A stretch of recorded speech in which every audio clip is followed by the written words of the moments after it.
Hello mga kalongger, magandang hapon po mga kalongger. So meron po tayong papakitang gamot ngayon. Yung gamot sa pumapayat, adeno, salmonella, lahat po ata ng gamot.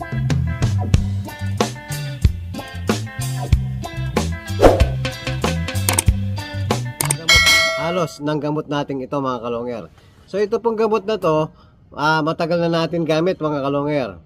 Since 2011 po, gamit na natin itong gamot na to. So, subok na po natin mga kalongger. So, pinakita ko na rin dati sa mga lumang video ko to. Kaya lang ngayon, nawala na po yung video natin.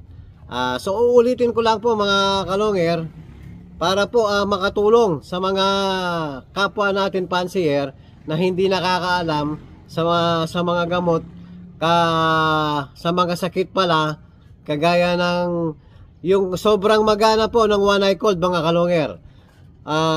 Sa una, tinatry natin yung mga iba-ibang gamot. Kagaya ng sample lang natin, yung Cure Gold mga kalongger. Tinatry ko rin po yon. Sa una, kinabukasan, gagaling. Tapos, kinabukasan, babalik. So, pagpabalik-balik po, namamagana. So, napakadami po ng natin, kalapati natin. Ang ginagawa ko mga kalongger, ini-inject ko na po para maagapan na lahat. Kung sino man yung tatamaan pa, ang ginagawa ko mga kalongger, ini-inject ko na po. So, ito na po yung gamot natin. Ayan po, makikita nyo. Ayan, Terramycin LA. Ayan po, Terramycin LA po. Injectable po. So, ini-inject natin mga kalongger dito mismo sa may pitso. So, doon natin ini-inject. So, napaka-effective po dito. Maliban na lang, pag talagang grabe na yung sakit ng ibon mo, so kahit sino naman po mga kalongger, pag grabe na yung sakit, medyo minsan nahihirapan na natin gamutin yung ibon natin. Pero basta nagsisimula pa lang po yung parang may sign pa lang, ito po, napakabisa ng gamot na to mga kalongger. Try nyo po sa salmonella, adeno, ito rin po ang gamit ko mga kalongger, yung Terramycin LA. So ngayon, medyo pumangit po ang pupo ng mga ibon natin. Ngayon ang gagawin natin mga kalongger, lahat po, may 100 natin kalapate, flyer, i-inject ko na po lahat nitong Terramycin mga kalongger. So ito na po, nakaprepare na po yung mga natin, mga syringe natin, ayan. Yan, nakaprepare na yung mga syringe natin mga kalongger. Yan po, dami oh. Dahil po madami tayong i-inject ngayon, madami na pong nahawa na maganang mga mata. So una, trinay muna natin yung Cure Gold. So gagaling, kinabukasan meron na naman mamamagang iba. So ang gagawin natin, lahat po i-inject na natin ng Terramycin.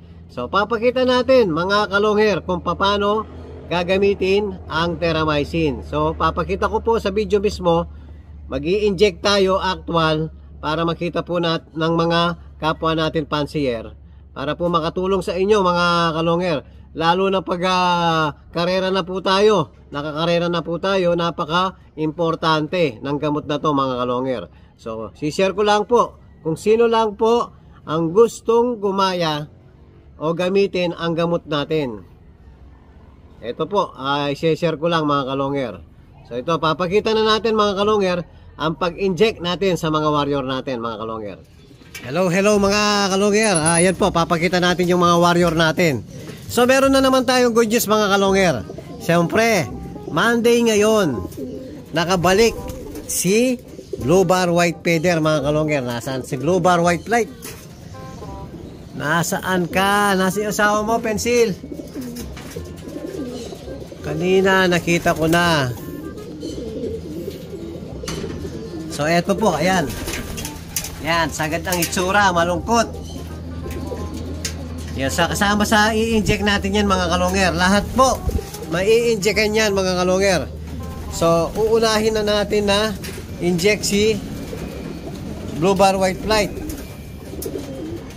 Tapos mga kalongger, isusunod natin. Lahat yan. May i-injectan po, lahat yan. O, para ma-prevent na natin yung pamamaga ng mga mata ng mga warrior natin.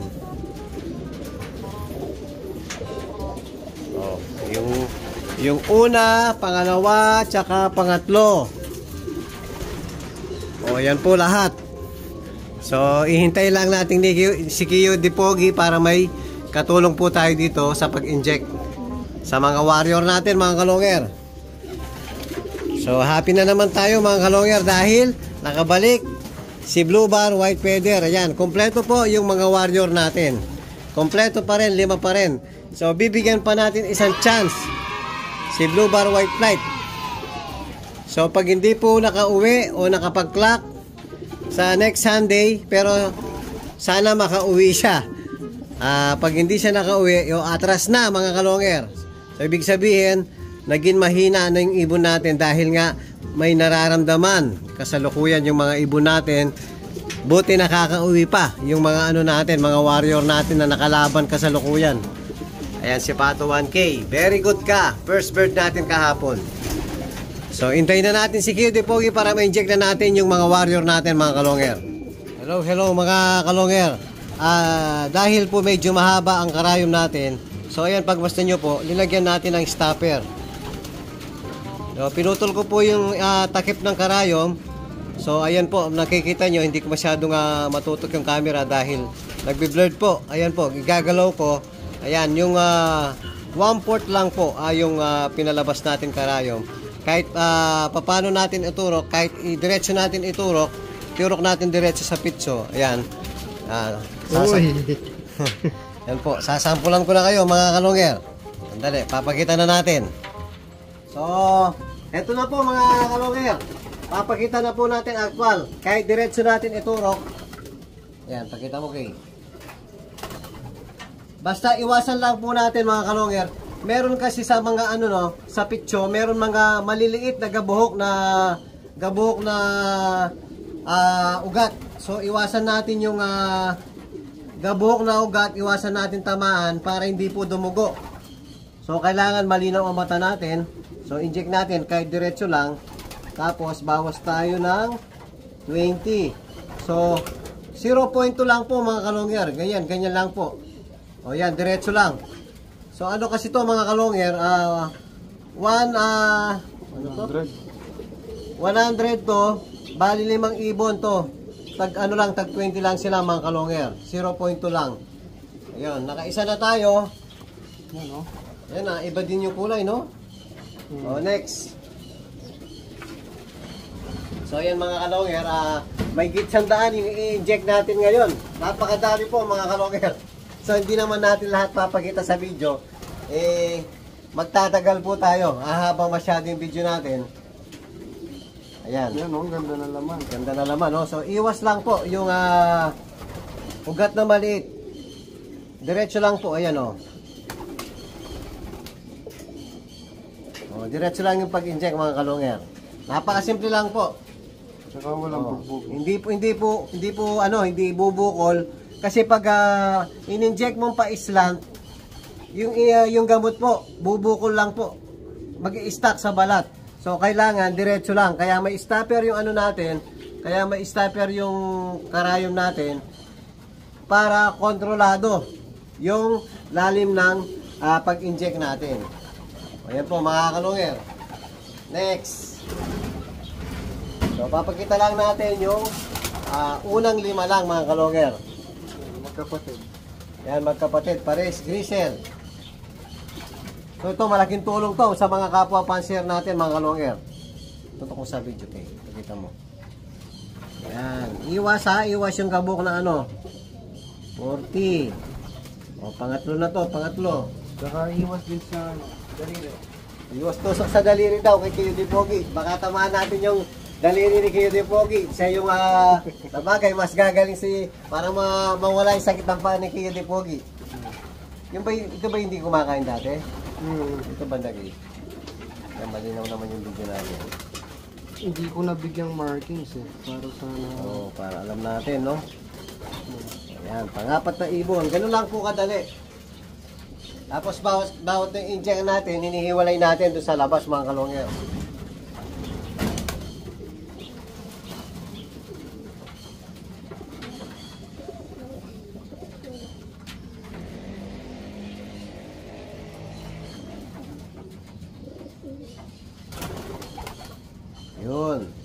isang ano natin, syringe natin, naka 5 ibon siya. Tag ano lang po, tag 20 lang. Ayan po, tag 20 lang. 100 to, 20, 20, 20, 20, 5 ibon mga kalonger. So ayan po, igano lang kadali ang pag-inject ng Terramycin sa mga warrior natin mga kalonger. So papakita natin mamaya pagtapos na po yung mga na-injectan natin warrior. So maraming salamat po mga kalonger.